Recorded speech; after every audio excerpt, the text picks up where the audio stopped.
Mu kikwekweto kino obwedda ab'ekitongole ekivunaanyizibwa ku ddagala nga bayambibwako poliisi bafuuza abo bonna abakola ogw'okutunda eddagala nga tebalina bisaanyizo. Waliwo obulwaliro 96 bwe bazudde nga tebulina bisaanyizo era ne bakwata bokisi z'eddagala ezisoba mu 180 nga zino zibalirirwamu obukadde 45. Tugenze mu bulwaliro 96 bwe tusanze nga bukola nga tebulina ebisaanizo.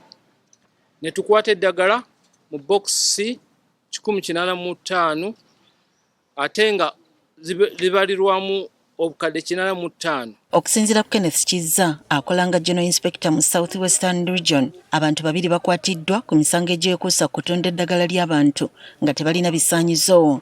Ne tukwata n'abantu 2 ne tubatwala ku poliisi kubanga bamenye etteeka erifuga eddagala. Bano basabye abantu okubeera abeegendereza bwe baba bagula eddagala mu matundiro g'eddagala. Sooka otambuze ku maaso weetegereze mu dduuka eryo oba mulimu license NDA gyegaba ebeerako akafaananyi k'omusawo oyo aweerebbwa olukusa okubanga alabirira drug shop eyo okubanga egenda mu mateeka bulungi. Aba NDA basabye abantu okulekerawo okugula eddagala mu maduuka agatalina license ekiyinza okuteeka obulamu bwabwe mu matigga. Omuntu atunda eddagala eryo ayinza okuba nga talina ebiseera ebisinga tebabeera na bukugu, n'olwekyo bakuwa eddagala nga si ttuufu ate doozi nga si yeeyo. Kati bakuwa eddagala nga si ttuufu ate nga doozi si ntuufu, obulwadde tebuwona, weeyongera okulwala tosobola kukola ate ng'otaddemu ssente. Wabula wadde waliwo abakwatiddwa, bano bagamba nti omuwendo gw'abantu abatunda eddagala nga tebalina bisaanyizo